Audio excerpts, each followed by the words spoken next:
I knew something was off when the intern asked me where the on button was for the API. Not what the API did, not how to call it, just where the button was. I'd been at Telwyn Dynamics for 10 years. Not in sales, not in strategy, not one of those LinkedIn happy folks with made up titles like Innovation Sherpa. I built the thing. The bones, the nervous system, the organs.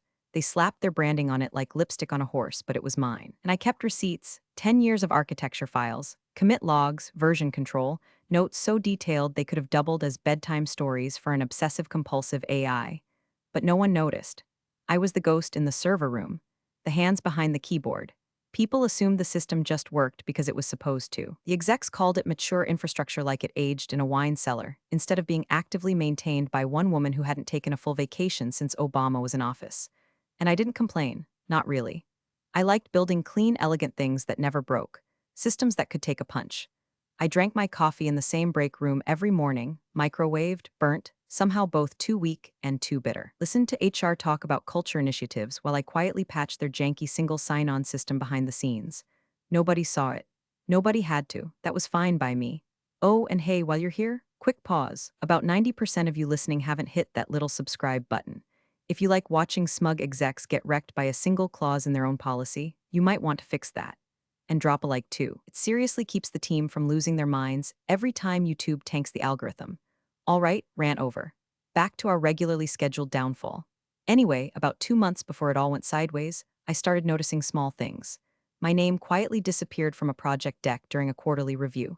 The new interns were being onboarded with documentation I hadn't finished editing. Someone was asking around for access to my private repo. I notes repo, the one labeled "Do not touch unless you enjoy cleaning up digital blood." Then came the collaboration sessions. See, when you're a senior dev with no title inflation and no buddy-buddy relationship with management, collaboration session means we're taking your project away and giving it to someone with a louder voice and a worse haircut. I played along, smiled during the whiteboard sessions, nodded while the director of product said things like synergize the velocity stack. I kept my mouth shut while they tried to rename functions that had survived 3 CTOs and 2 security audits. I wasn't just getting phased out, I was getting erased, sanitized, like I was a temporary contractor, not the person who had built their entire internal infrastructure during a winter storm on Christmas Eve. While the VP of Ops was on a beach in Maui texting urgent, fix now, and then the new director arrived. God help us all. His name was Bryce. Of course it was. He strolled in wearing a blazer so tight I could see his pulse and teeth so white they probably had their own 401k. Bryce was the kind of man who said crushing it unironically and had a framed MBA on his desk within 14 minutes of arriving. First meeting he led. He brought up Steve Jobs 3 times and said the word disruption like he was personally trademarking it. This place is stuck in 2013, he declared, pacing like he was on a tech stage no one asked for. We're gonna gut the legacy junk and build from scratch. Fast, lean, modular, agnostic. Agnostic? He was talking about back-end frameworks, not theology. I felt my soul leave my body around the third post-it note he slapped on the glass wall, each one dumber than the last. Innovate, no ego zone, kill tech debt, lol. I introduced myself as the architect behind the company's entire core system, the one bringing in 92% of recurring revenue. He blinked like I'd offered him a fax machine. Cool, he said, already looking past me. We'll phase that out. And just like that, I was vapor. From that day on, every meeting became an endurance test in passive aggression. He talked over me, questioned my timelines, smirked at anything technical like it was a foreign language he didn't need to learn. And I started keeping a tally in my notebook every time he used a word like scalable or pipeline without knowing what it meant. It filled up fast. He called my documentation bloated, said my rollback protocols were paranoid. He wanted agile overkill, whatever that meant. I said, agile without documentation is just a bunch of dudes panicking in Slack. He said, let's circle back on that. I stopped getting invited to roadmap meetings after that. Then the rumors started. HR got real quiet. Finance stopped replying to questions about budget renewals. A Slack channel called Restructure 2025 appeared and disappeared like a glitch. And suddenly, people who had been with the company longer than the plants in the lobby were being transitioned out. It was always the same script: realignment, strategy shift. No fault of your own. Severance packages wrapped in thank you for your contributions like corporate condolences. And Bryce? He just smiled wider. He once called an all-hands meeting just to announce that headcount optimization was a sign of healthy companies. The guy was quoting Jack Welch like it was still 2005. I watched a junior dev cry in the parking lot while he sipped from his stupid monogrammed Yeti and fist-bumped a VP. I wasn't scared yet, not really. I'd seen bad management before. Hell, I'd survived 3 reorgs, 2 product implosions, and 1 CTO who thought encryption was a marketing term. But Bryce was different. He was surgical in his obliviousness, cutting out the soul of the company and calling it progress. So I went quiet, not disengaged, just observant. I kept every email, saved every Slack thread, took screenshots when he contradicted himself or forgot who approved what. Not because I knew what was coming yet, but because I've learned. Men like Bryce burn things down and expect you to thank them for the warmth. And I'd built this place with fireproof gloves. First, it was the DevOps migration. I'd built the original pipeline myself by hand during a 2-week window when our former CTO went AWOL on a digital detox and no one else could even spell Kubernetes. Now, suddenly, it was deemed too legacy. Bryce handed it off to a fresh-out bootcamp hire named Jeremy who once asked me if Bash was short for bashful. I asked if he was serious. He laughed like he wasn't. He was. Then my name vanished from the Q2 deck. Not forgotten, removed. I had personally rewritten the caching logic that saved the company nearly $500,000 last quarter. There were slides about it. Graphs. Bryce presented it as a team effort, which apparently meant his buddy Mason from Stanford took credit while reading off a slide I wrote. I stared at the screen while they all nodded along in the conference room, like this was normal. Like I wasn't sitting right there with the git commits timestamped in my name. I didn't say a word, just wrote the date in my notebook and underlined it twice. That week I got a quick check-in on my calendar from HR. Just a chat, casual. The kind of casual that smells like bleach. I walked in. They offered me a la croix and a seat in the little glass box they call a privacy pod. The HR rep, Kelsey, smiled so wide I thought her cheeks might split. She started talking about career development and alignment with leadership expectations. It felt like someone reading a eulogy while the body was still breathing. They'd heard some concerns about my communication style. Apparently, I was too direct. One exec claimed I made meetings uncomfortable. Another said I was resistant to change. I asked for names. She smiled again and said, "This isn't about pointing fingers. It's about growth." I asked for specifics. She blinked, shuffled some papers, and said something about tone in email threads. When I requested examples, she said the company was focusing on moving forward, not litigating the past. That's when I knew this wasn't feedback, this was prep work. They were laying the tracks for a performance-based dismissal, one they could justify on paper, one that wouldn't trigger my contracts without cause clause. So I did what I always do when I smell a storm coming. I cleaned, not my desk, my history. Pulled every code review I'd written over the past year, archived every design doc, Slack chat, and email chain with approval from stakeholders. I kept the Git trail pristine, timestamped, commented, and mirrored to a private repo. I even screen recorded one of Bryce's strategy sessions where he recommended just using ChatGPT to replace QA. Next came the access changes. My admin privileges were temporarily suspended during the platform audit. No one else's, just mine. When I asked IT, it mumbled something about executive review.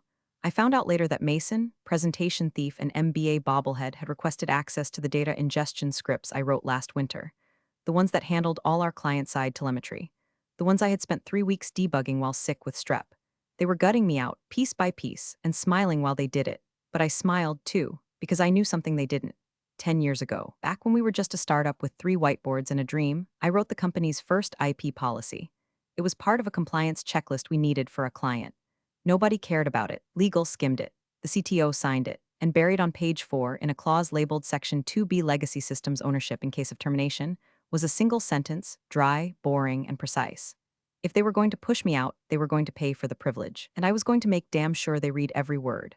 The calendar invite hit at 6:17 p.m. on a Thursday. Subject line, alignment discussion, final review. No agenda, no attachments. Just a 50-minute block sandwiched between 2 meetings labeled confidential.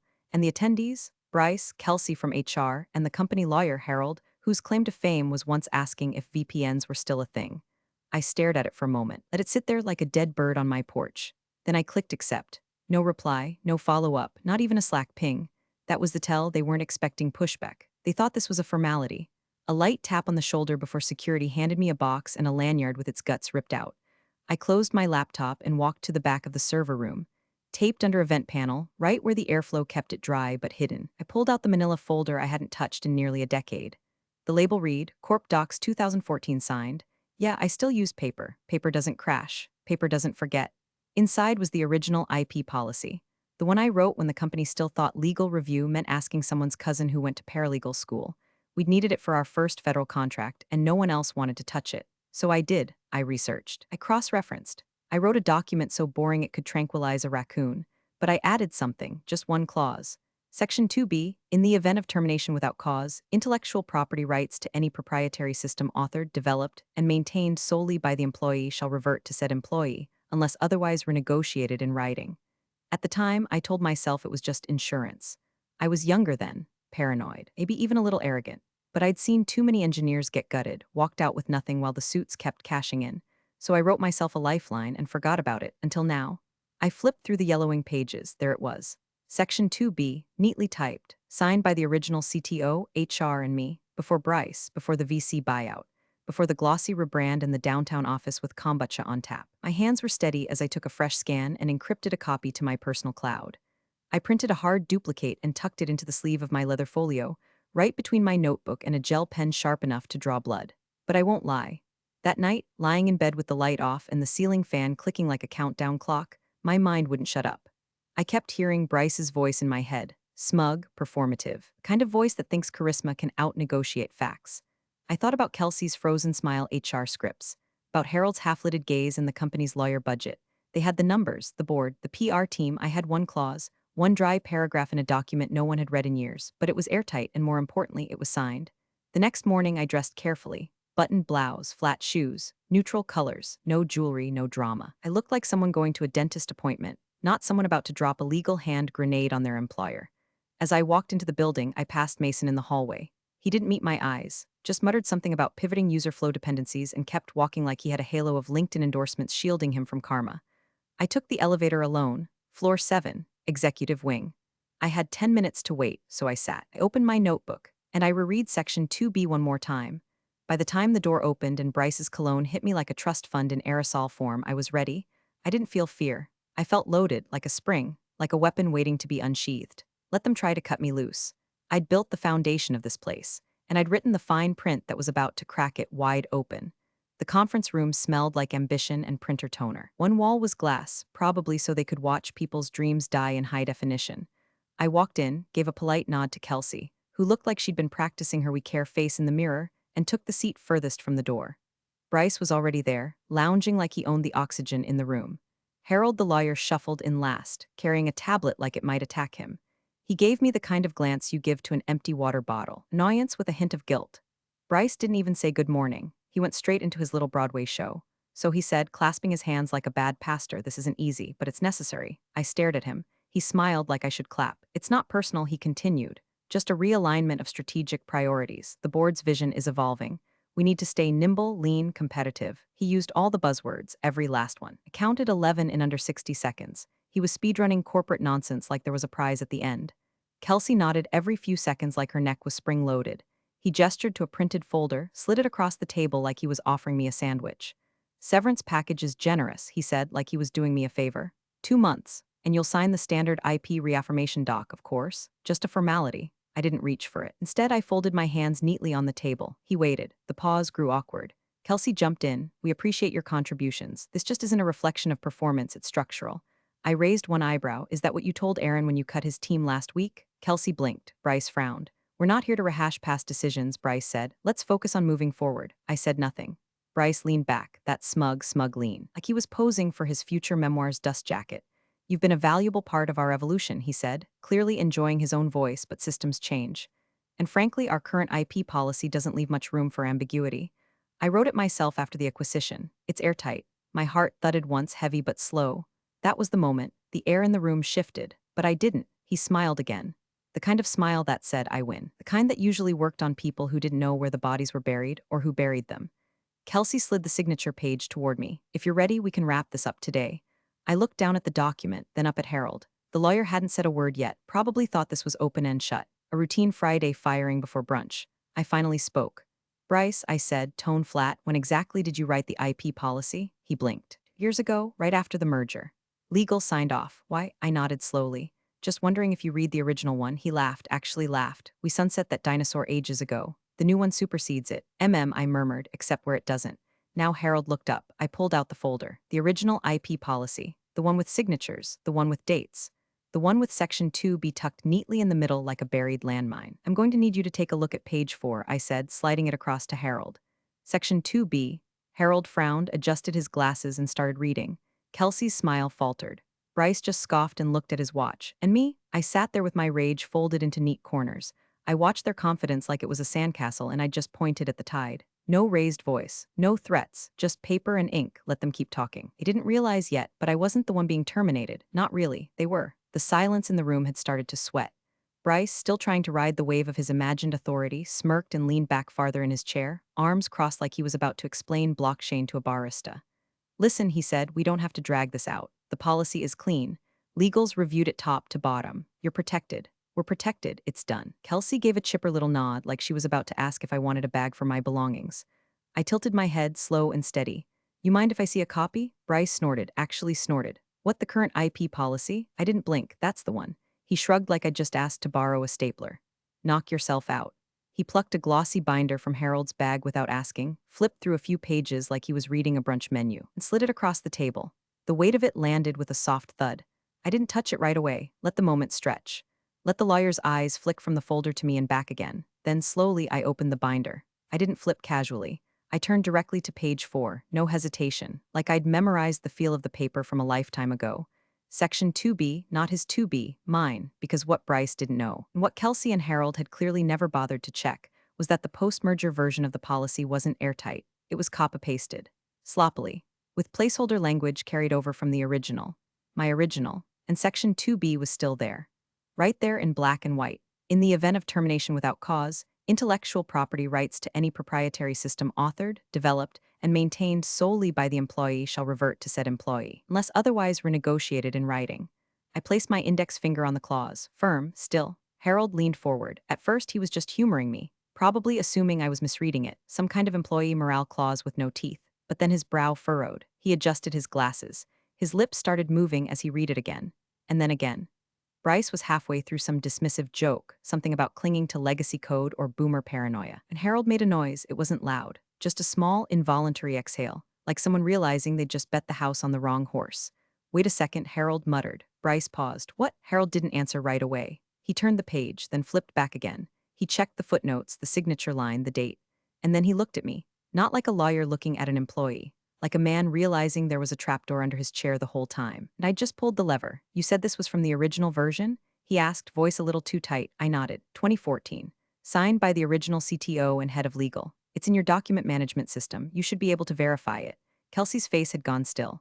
Her smile was gone, replaced by something brittle and frightened. Bryce chuckled.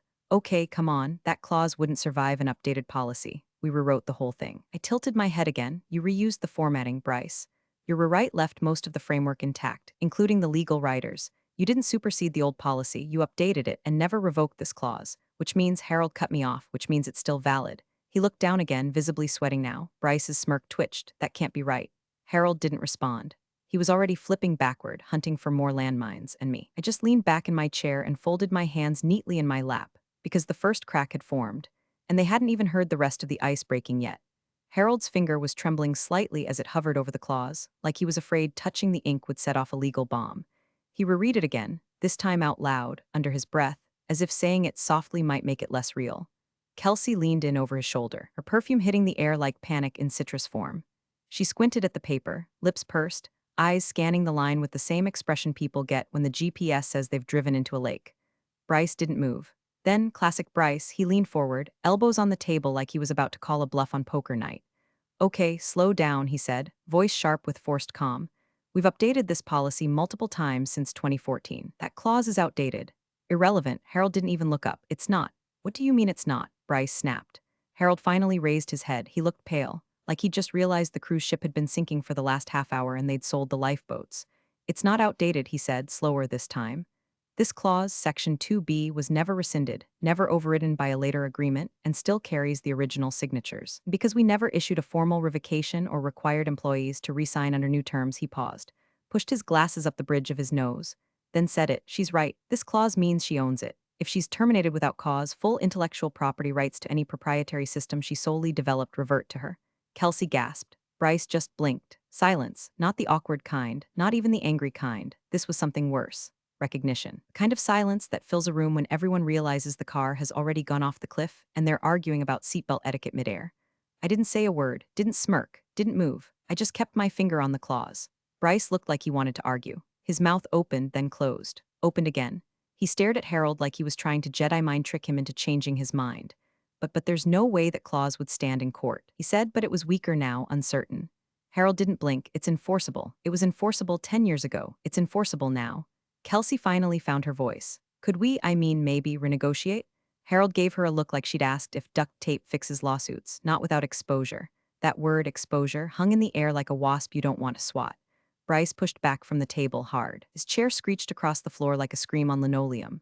Okay, he muttered. Okay, so what's the play? Buy her out, bury it in legal? What are we talking here? Harold looked at me. But now it wasn't condescension in his eyes, it was respect and just a hint of dread. I don't know what we're talking, he said carefully. That depends entirely on her. Everyone turned to me. The woman they had expected to walk in, nod politely, sign the dotted line, disappear like a well-behaved ghost. But now they were seeing me clearly, and I let them sit in that silence. Because silence, when you control the terms, is power, and I'd earned every decibel of it. Bryce wasn't blinking anymore. He looked like someone had yanked the Ethernet cable out of his brain mid-update. The air that once puffed up his chest was now leaking out of him in wheezes and half-finished thoughts. This wasn't supposed to happen, he said, throat dry. How does this even still exist? Legal reviewed all this, didn't they? He was looking at Harold like a man begging the weather not to rain. Harold didn't even flinch. Just closed the folder gently, the same one he'd practically flung at me 40 minutes ago like it was a prop in a play he thought he'd written. It was no longer a prop, it was an obituary. Well, Harold said flatly, clearly legal didn't read everything, or they assumed the language was overwritten. But the signature trail is clean. The clause is active. It's not vague, it's not buried, it's just there. Kelsey turned a shade of white I'd only ever seen on expired yogurt. She started whispering, loud enough for everyone to hear we're exposed.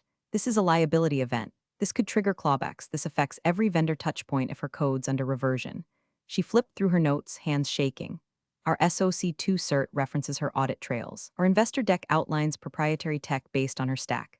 Our pitch decks use her language verbatim. Her voice cracked. We're not just talking severance here. This is ownership. Bryce wiped his forehead with the sleeve of his stupid performance fleece. Okay, calm down. Everyone just breathe. This is fixable. We just need to offer her something reasonable. His eyes finally met mine. But now the bravado was gone. The swagger, the lean, the trademark MBA smirk, all of it melted into something that looked suspiciously like fear wearing a mask made of charm. He tried. He really did. You're a smart person, he said like it was a favor. Obviously you don't want this to become adversarial.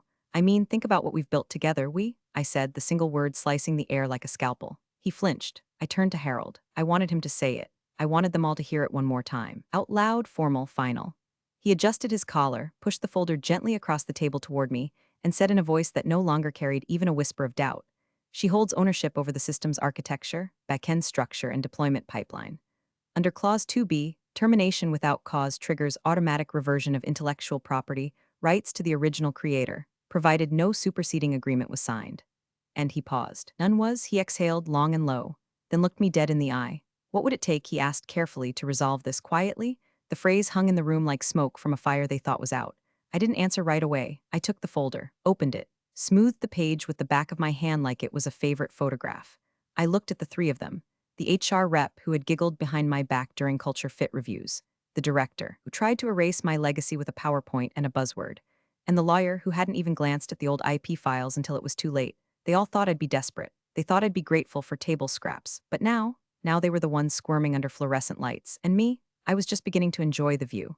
I leaned back in my chair slowly. Let the tension stretch until it hummed. My hands folded neatly in front of me. Not shaking, not clenched, just still. They waited, three of them across the table, each unraveling in their own private way. Kelsey tapping her pen like a telegraph machine wired to anxiety. Harold staring at a point on the wall that didn't exist. And Bryce had gone very, very quiet. I looked at him last. The same man who'd walked into this building like a golden retriever with a startup pitch deck, who'd called my work legacy garbage, who'd laughed when I'd asked for access to my own server tools. He wasn't laughing now. His voice, when it finally crawled up out of his throat, was ragged. Look, maybe we can be reasonable. Nobody wants a lawsuit. Nobody wants bad press. You've made your point. I tilted my head slow. No, Bryce, I haven't. Silence. Then I spoke, not loud, not angry, just surgical. I'm not here to beg for severance. I slid the IP document gently back toward Harold. He didn't touch it, just stared at it like it was a snake coiled under glass. I'm not here to sign anything or to negotiate a quiet exit. That ship sailed when you tried to write me out of my own work with a copy-paste policy and a LinkedIn certification in arrogance. I glanced at Kelsey, and I'm not interested in whatever goodwill script HR is about to offer. No thank you for your service parade. No plaque. No hollow promises about references. Finally, I locked eyes with Bryce. I own the foundation of your company. You want it back? I leaned in slightly. You'll pay. Harold opened his mouth, closed it. then finally gave the tiniest nod, stiff, reluctant, but unmistakable. It was the first honest gesture I'd seen from him since I walked into the room. "What's the number?" he asked quietly. I gave them a figure, not outrageous, not petty, but big enough to sting, big enough to matter, big enough to fund 6 months off and a private contract with their largest competitor if I chose to go that route. Bryce made a noise like he'd swallowed a paperclip. Kelsey's pen finally stilled. Harold didn't flinch. "I'll have it drafted," he said, and that was it. The meeting didn't end with yelling or slammed doors or threats. It ended with a single page left on the table, still warm from my fingers. As I stood to leave, Bryce said nothing.